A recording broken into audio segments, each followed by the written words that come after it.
കേരളത്തിലെ SIR കരട് voter പട്ടിക തെരഞ്ഞെടുപ്പ് കമ്മീഷൻ പ്രസിദ്ധീകരിച്ചു. 24 ലക്ഷം പേർ പട്ടികയിൽ നിന്ന് പുറത്തായി. ജില്ലാതലത്തിൽ കരട് പട്ടിക രാഷ്ട്രീയ പാർട്ടികൾക്ക് നൽകി തുടങ്ങിയതായി മുഖ്യ തെരഞ്ഞെടുപ്പ് ഓഫീസർ രത്തൻ യു കേൽക്കർ പറഞ്ഞു. പുതുതായി പേര് ചേർക്കാനും തിരുത്തലിനും അവസരമുണ്ട്. 1 മാസമാണ് പരാതികൾ നൽകാനുള്ള സമയം. പി സഫാൻ വിവരങ്ങൾ നൽകാനായി ചേരുന്നുണ്ട്. സഫാൻ, SIR കരട് പട്ടിക പുറത്തിറക്കിയിരിക്കുകയാണ്. നേരത്തെ ഫോം പൂരിപ്പിച്ച് നൽകിയവരെല്ലാം തന്നെ ഈ ലിസ്റ്റിൽ ഉൾപ്പെട്ടിട്ടുണ്ടോ?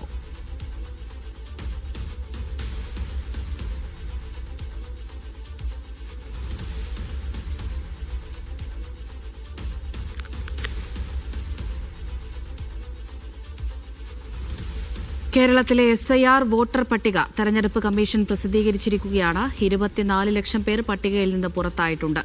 ജില്ലാതലത്തിൽ കരട് പട്ടിക രാഷ്ട്രീയ പാർട്ടികൾക്ക് നൽകി തുടങ്ങിയിട്ടുണ്ട് എന്നാണ് മുഖ്യ തെരഞ്ഞെടുപ്പ് ഓഫീസർ രത്തൻ യു കേൽക്കർ അല്പസമയം മുമ്പ് വാർത്താസമ്മേളനത്തിൽ അറിയിച്ചത്. ഒപ്പം പുതുതായി പേര് ചേർക്കാനും തിരുത്തലിനും അവസരമുണ്ട്. 1 മാസമാണ് ഈ പരാതികൾ നൽകാനുള്ള സമയം. പി സഫാൻ വിവരങ്ങൾ നൽകും. സഫാൻ, എങ്ങനെയാണ്, എത്ര ആളുകൾ ഇടം പിടിച്ചിട്ടുണ്ട്, എത്ര ആളുകൾ പുറത്തായിട്ടുണ്ട്, വിവരങ്ങൾ? 2.54 കോടി വോട്ടർമാരാണ് ഇപ്പോൾ കരട് പട്ടികയിൽ SIRുമായി ബന്ധപ്പെട്ടുള്ള കരട് പട്ടികയിൽ ഉൾപ്പെട്ടിട്ടുള്ളത്. നേരത്തെ ഒക്ടോബറിലുള്ള ഒരു പട്ടിക പ്രകാരമായിരുന്നു തെരഞ്ഞെടുപ്പ് കമ്മീഷൻ SIRുമായി ബന്ധപ്പെട്ടുള്ള നടപടിക്രമങ്ങൾ പൂർത്തീകരിച്ചത്. അതിൽ 2.72 കോടി വോട്ടർമാരാണ് ഉണ്ടായിരുന്നത്. ഇതിൽ ഇപ്പോൾ നോക്കുമ്പോൾ പൂർണ്ണമായും പുറത്തായവരുടെ കണക്ക് സംസ്ഥാന തെരഞ്ഞെടുപ്പ് കമ്മീഷൻ കേന്ദ്ര തെരഞ്ഞെടുപ്പ് കമ്മീഷൻ പുറത്ത് വിട്ടിട്ടുണ്ട്. അതിൽ 24 ലക്ഷത്തിലധികം വോട്ടർമാർ പുറത്തു പോകും എന്ന് തന്നെയുള്ള വിവരങ്ങളാണ് പുറത്തു വരുന്നത്. ഇപ്പോൾ ഉള്ള 2.54 വോട്ടർമാരിൽ 93% വോട്ടർമാരെ മാത്രമേ മാപ്പ് ചെയ്തിട്ടുള്ളൂ. അതായത് ഈ എന്യൂമറേഷൻ ഫോം തിരിച്ചു വന്ന മുഴുവൻ ആളുകളെയും കരട് വോട്ടർ പട്ടികയിൽ കേന്ദ്ര തെരഞ്ഞെടുപ്പ് കമ്മീഷൻ ഉൾപ്പെടുത്തിയിട്ടുണ്ട്. ബാക്കി 7% മാപ്പിംഗ് ഇപ്പോഴും നടന്നുകൊണ്ടിരിക്കുകയാണെന്നാണ് കേന്ദ്ര തെരഞ്ഞെടുപ്പ് കമ്മീഷൻ മുഖ്യ തെരഞ്ഞെടുപ്പ് ഓഫീസറുടെ വാർത്താ സമ്മേളനത്തിൽ പറഞ്ഞത്. അതായത് ഇനി 7% ആളുകളെ ഹിയറിംഗിന്റെ ഭാഗമായി വിളിക്കും. ഇതുമായി ബന്ധപ്പെട്ട് കൃത്യമായ വിവരങ്ങൾ നൽകാത്തതും 2002 ലിസ്റ്റുമായി ബന്ധപ്പെട്ടുള്ള വിവരങ്ങൾ പൂർത്തീകരിക്കാത്ത ആളുകളാണ് ഈ 7% ആളുകളിലേക്ക്, കൃത്യമായ മാപ്പിംഗ് ലഭിക്കാത്ത ആളുകളിലേക്ക് വരുന്നത്.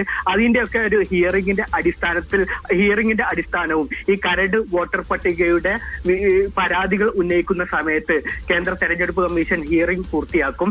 ഈ ജനുവരി 22 വരെ ആളുകൾക്ക് ആക്ഷേപങ്ങളും പരാതികളും ഉന്നയിക്കാനുള്ള സമയമുണ്ടാക്കും. കരട് പട്ടികൾക്ക് മേൽ ആശങ്കകളും പരാതികളും ഉന്നയിക്കാനുള്ള സമയമുണ്ടാക്കും. നേരത്തെ കേന്ദ്ര തെരഞ്ഞെടുപ്പ് കമ്മീഷൻ പ്രസിദ്ധീകരിച്ച ഈ ഒഴിവാക്കപ്പെട്ടവരുടെ പട്ടിക നേരത്തെ തന്നെ പ്രസിദ്ധീകരിച്ചിരുന്നു. ഇവർക്ക് ഇനി ഒരു ഹിയറിംഗിലുള്ള അവസരം ഉണ്ടാകില്ല എന്നും കേന്ദ്ര തെരഞ്ഞെടുപ്പ് കമ്മീഷൻ പറഞ്ഞു വെക്കുന്നു. അതേസമയം ഈ നേരത്തെ ഉൾപ്പെട്ട 24 ലക്ഷത്തിൽ കൂടുതലുള്ള ആളുകൾ ഇനി ഫോം 6 വഴി തങ്ങളുടെ യോഗ്യത തെളിയിച്ചിട്ട് പട്ടികയിൽ ഉൾപ്പെടുത്തും എന്നുള്ള കാര്യമാണ് പറയുന്നത്. ഇപ്പോൾ ഏതായാലും കരട് പട്ടിക പ്രസിദ്ധീകരിച്ചിരിക്കുന്നു. ഈ ഫെബ്രുവരി 21 അന്തിമ പട്ടിക പ്രസിദ്ധീകരിക്കുക. ഈ അന്തിമ പട്ടിക അടിസ്ഥാനത്തിലായിരിക്കും 2026 നിയമസഭാ തെരഞ്ഞെടുപ്പ് അടക്കമുള്ള കാര്യങ്ങൾ കമ്മീഷൻ നടത്തുക.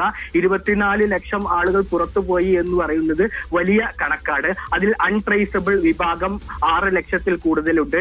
മരിച്ചവർ BLOമാർ പ്രാഥമിക വിവരശേഖരണത്തിന്റെ അടിസ്ഥാനത്തിൽ മരിച്ചവരായി രേഖപ്പെടുത്തിയത് 6 ലക്ഷത്തിൽ കൂടുതലുണ്ട്. സ്ഥിരമായി സ്ഥലം മാറിപ്പോയവർ 8 ലക്ഷത്തിൽ കൂടുതലുണ്ട്.